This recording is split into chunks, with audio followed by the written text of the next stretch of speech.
Alright guys, good morning. Glad you could join me today. Just going over a project I'm working on here. I kind of talked about it when I was showing this light how I was going to attach the 90 milliamp hour 3.7 volt battery pack.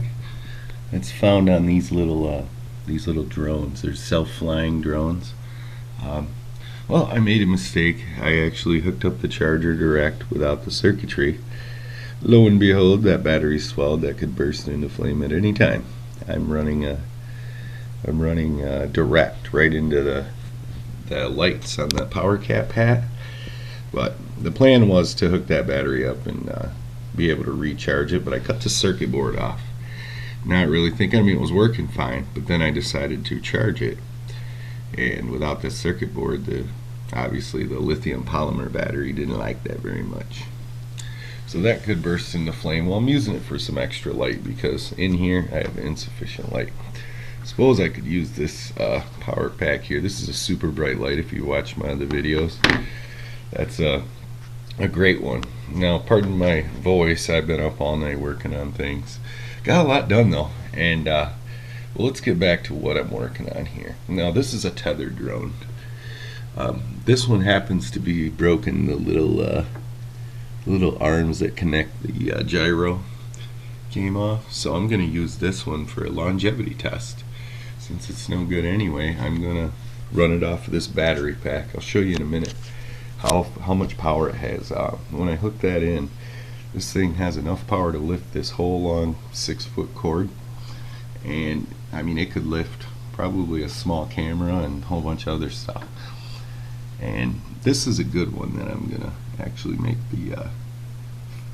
I'm gonna also do some stuff with that one as well. And then this is the final version. And essentially what I'm doing is I'm gonna make a kind of a goofy thing. It goes in my backpack, this battery pack, and I'm gonna have a switch for the USB, and when I turn it on, this will lift off out of my backpack and up above me, and it will be flying above my head. And now that sounds crazy, but I'm going to make it so it's adjustable, and it'll basically blow air downwards. This thing moves a lot of air, and it's fairly quiet. So this is one of the coolest toys. If you ever see them, they got the little cage on it. So, and it's a self-flying drone as well. You just let it go, and it flies and does its thing, and it's pretty neat. These ones here have a sensor that won't let them touch the floor. These are also neat. This one works in a different way, but essentially what I'm making is like a little air conditioner that hooks to my backpack. So like if you were hiking or walking for a long distance, you would be able to cool yourself off because this would be above you at all times. It self-stabilizes, so it's going to stay right over you no matter how windy it gets, no matter what. But if it were to run out of power or fall down, or you were to have to yank it down in emergency by the cord, this cord's a real thick, durable cable that carries the load. Nothing would happen because this cage protects the blades.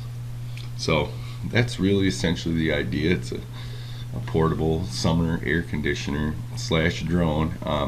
You could add features to it like a bright light for nighttime shining downwards, so it would light you up from above and light up the ground around you. That would be kind of neat, and I could definitely do that. With the amount of lift this has, I could probably lift a 500 lumen LED chip easily. So that's pretty bright. That'll light up about if you put it 6 feet above you, that would light up probably a 10-15 foot circle on the ground.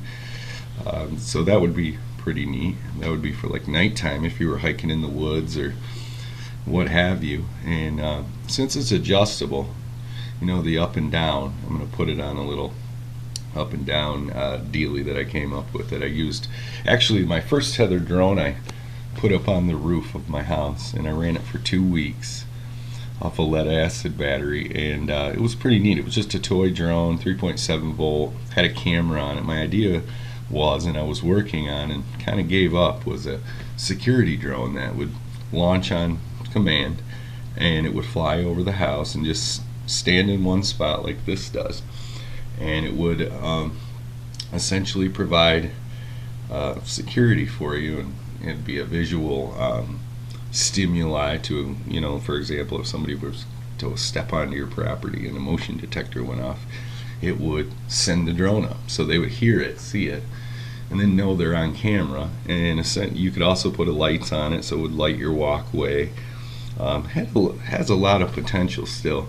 I just have stopped working on that design. I'm sure other companies and stuff. This is like 7 years ago, I think, or 6 years ago I did that. So other people, I had read in Popular Science magazine that the government was working on a tethered drone for like military bases and walls and border security, etc., etc. But getting back, another thing I thought of, if you were riding a bike, it would be kind of nice to be, this thing has enough power to, and it tilts and goes the direction you're going. I've already tested it. So it's kind of neat. It would just follow you straight over your head, and it's connected by this wire. So here, let's show you how much power this thing has, just to give you an idea. Let's see if I can do this. Yeah, it's going to be pretty difficult to do one-handed. Alright, so we're here. We got the charger, got the dealio. Alright, let's see if I can arrange this. Let's plug it in here in a minute.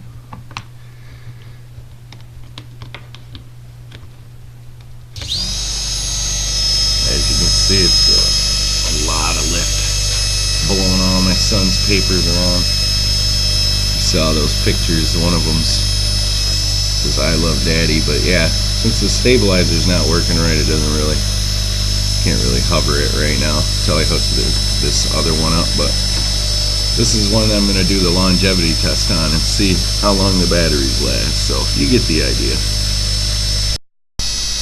Thought I'd show it to you, hooked to the wall on a USB charger. I didn't mention earlier, but I'm actually going to be testing the longevity of the motor. So I'll probably run it on this higher current once that battery pack runs out, and just let it go until it burns up. We'll see how many days or hours or weeks it can run for. And this is really moving some air. I bet that has about 4 ounces of lift approximately. That's the idea. By the end of the day, I should have this wired up and floating above my head out of my solar powered backpack. And I'm also going to do a test today at work to see the longevity, how long it will fly. If the motor burns out, it shouldn't, because it's air cooled. It's right out in the open with all that air blowing downwards. It should keep it quite cool. And this battery pack here has, I believe this is only like a, it claims 8,000 milliamp hour. I'm guessing 2,000, maybe 3,000, because it's kind of old and it's LiPo. Alright, been running for a while. Oh yeah, this battery pack's weak. I've only got, looks like 1 or 2 bars. If she's a running, I've also got that motor insulated, so. Well, watch my other video if you want to learn more about this solar powered battery charger. It's a phone charger. They're pretty cool. I'm making my own version with the 18650s. It's got a lot more capacity. I'm gonna 3D print it, and so that's a whole nother subject. But yeah. Anyway, look for my future videos if you like this kind of stuff, messing around, just talking about ideas and actually making these things. You give me a like, give me a subscribe. The more people that do it, the more likely I am to keep going with it. Thanks. Have a great day.